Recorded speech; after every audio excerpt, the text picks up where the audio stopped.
Policeman dies in Portmore collision with JUTC bus. A police constable died yesterday evening after his private motor vehicle reportedly collided with a Jamaica Urban Transit Company bus in the 2 East community of Greater Portmore, St. Catherine.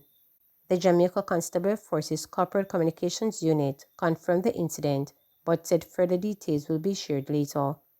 The crash occurred sometime after 8 p.m. The policeman was reportedly traveling alone in a Nissan Sylphy. High alert issued for a missing mother and 2-year-old child from Spanish Town. The police have issued a high alert for 28-year-old Julian Reed and her 2-year-old daughter, Amelia Morgan, who have been missing since October 6. The mother and child are from Windsor Drive, Spanish Town in St. Catherine. Amelia is of brown complexion, slim built, and about 1 foot tall. Her mother, Julian, is of brown complexion, slim built, and is about 5 feet 2 inches tall. Julian and Amelia were last seen at their home around 9:30 a.m. on October 6, the police said in a statement on Wednesday. Amelia was wearing a pink jumper suit and pink Crocs, while her mother's attire is unknown. Anyone with information on their whereabouts is urged to contact the Spanish Town Police at 876-984-2305, the 119 emergency line, or the nearest police station. Search underway for 2 people believed to have been washed away in floodwaters in St. Catherine. A search is underway for 2 people believed to have been washed away in floodwaters in St. Catherine. Head of the St. Catherine North Police Superintendent Hopton Nicholson says the 2 occupants who were aboard the motor vehicle traveling through the area which was experiencing heavy rains. The vehicle was reportedly swept away by flooded waters. Superintendent Nicholson said that there is no sign of the occupants. However, the vehicle was located. 2 persons have been missing because they were washed away. We only saw the vehicle. We heard that 2 persons were aboard. The 2 persons that were not seen since the vehicle went in that water. So we don't know if they were washed away. We don't know what the situation is. So search is on, Preliminary estimates indicate storm damage could range between 500 million and 1 billion. Prime Minister Andrew Holness says preliminary figures indicate that the damage caused by Tropical Storm Rafael could range between 50 million and 1 billion. Our figures are preliminary. By the end of the day, we'll have more refined figures to share with the public, Holness noted. He was addressing Wednesday's post-cabinet press briefing at Jamaica House. The Prime Minister noted that Jamaica has a multi-layered disaster risk response mechanism which has placed the country in a position to fund the repairs. We have made budgetary allocation to certain buffers which we have put into contingency fund. That fund is approximately 5 billion and we use that to respond to disasters as they occur. So it is likely that we'll be able to fund the damage from this most recent unexpected shock from what we have budgeted. Jamaica is at this stage where instead of borrowing to finance, what we do is we now set aside from the budget to be able to finance these things. It's a big change in how Jamaica operates, he noted. Meanwhile, Minister without portfolio in the Ministry of Economic Growth and Job Creation with responsibility for works, Robert Morgan, in giving a report on the storm's impact, noted that there were 15 block roads, 10 flooded roads, minor damage to 2 roads, 7 roads with single-lane access, and 2 roads that were impassable. We did have damage, but it wasn't as significant as what we had seen with the likes of Hurricane Beryl, so we must be thankful. We didn't lose any road really, but we had some significant landslides, particularly in West Rural St. Andrew, Morgan noted. He shared that the National Works Agency has commenced providing access to block roads by the way of single-lane traffic, adding that the next step will be fully clearing of the blockages. Our figures are preliminary, but we expect them to be in the wide region of between $500 million to $1 billion. But as I said, by the end of today, we will have more refined figures to share with the public.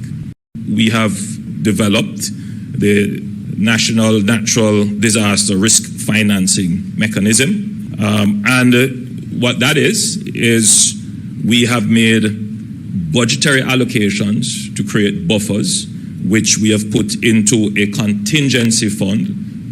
That fund is approximately about 5 billion Jamaican dollars. and we use that to respond to disasters as they occur. So it is likely that we will be able to fund the damage from this most recent unexpected shock. The approach of the National Works Agency whenever we have challenges like this is the first objective is to create access, and that is usually single lane access, which will give the opportunity of emergency services and residents in general to exit.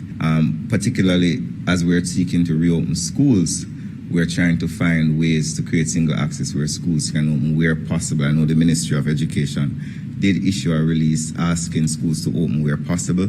We will partnering with the regions in the various parishes and the various parish councils as well to provide single access. The second phase will be the clearing, which is the total clearing of the roads that have landslides on them. Candidates confirmed for by-elections. The Electoral Commission of Jamaica has officially confirmed the 9 candidates who will run in the by-election come November 22nd. In Trelawney Southern, former Member of Parliament Marissa Dalrymple-Philibert of the Jamaica Labour Party will face off against independent candidate Lloyd Mosey-Gizens. The main opposition, People's National Party, will not contest the election. Dalrymple-Philibert had resigned as MP last year, following charges laid by the Integrity Commission over allegations that she made false statements in her statutory declarations for the period 2015 to 2017 and 2018 to 2020. Similarly, 2 independent candidates, Ron Banks and Carl Marshall, will face off against Jamaica Labour Party Dwayne Simmet for the St. Andrew Northwest seat. My time now, says JLP's Dwayne Simmet, following nomination in St. Andrew Northwestern. Declaring that it is now his time, Dwayne Simmet was on Wednesday afternoon nominated as a Jamaica Labour Party JLP candidate to contest the St. Andrew Northwestern by-election on November 22nd. Simmet, the councillor for the Chancery Hall Division, was nominated at the Pembroke Hall Restorative Justice Centre in the constituency just after 1 p.m. He was accompanied to the centre by his wife, Kimika Peterkin Simmet, Prime Minister Andrew Holness, and scores of party supporters and senior members of the JLP. Labour writes, "This has been a long time in coming in Northwest St. Andrew. Labour writes, as you said, it's my time now, and I'm very prepared for the job. I thank you for your unwavering support all over these many years.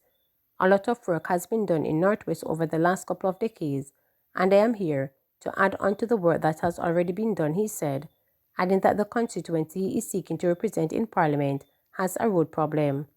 He said he will be advocating assiduously to get Northwest St. Andrew fair share of the $45 billion Spark program. A third-term councillor, Simmet's nomination follows the departure of former Finance Minister Dr. Nigel Clark, who took up a Deputy Managing Director job at the International Monetary Fund last week. Clark became Member of Parliament for St. Andrew Northwestern in 2018, dispatching the opposition People's National Party, Keisha Hill, in a by-election. His entrance into the constituency then cut short Simmet's expectation to succeed his father Derek Simmet in the constituency. The elder Simmet served as a parliamentary representative for 29 unbroken years from 1989 to 2018. Meanwhile, 2 independent candidates, Ron Banks and Carl Marshall, were early nominated to contest the by-election. The 2 are former representatives of the PNP. Banks contested the seat for the opposition People's National Party PNP in September 2020 general election, while Marshall served as Speaker of the House of Representatives. Holness said the nomination of the 2 candidates means that the by-election is a contested one. My message to our supporters, to concerned residents, to electors in this constituency is to take the election serious and come out and cast your ballot in favor of Dwayne Simmet, noted Holness. JDF tools security measures after soldier busted with firearm ammo. The Jamaica Defence Force JDF said the recent detection of firearms, ammo, and other things during a routine vehicle checkpoint at Upper Camp reflects its commitment to diligently monitoring and accountability.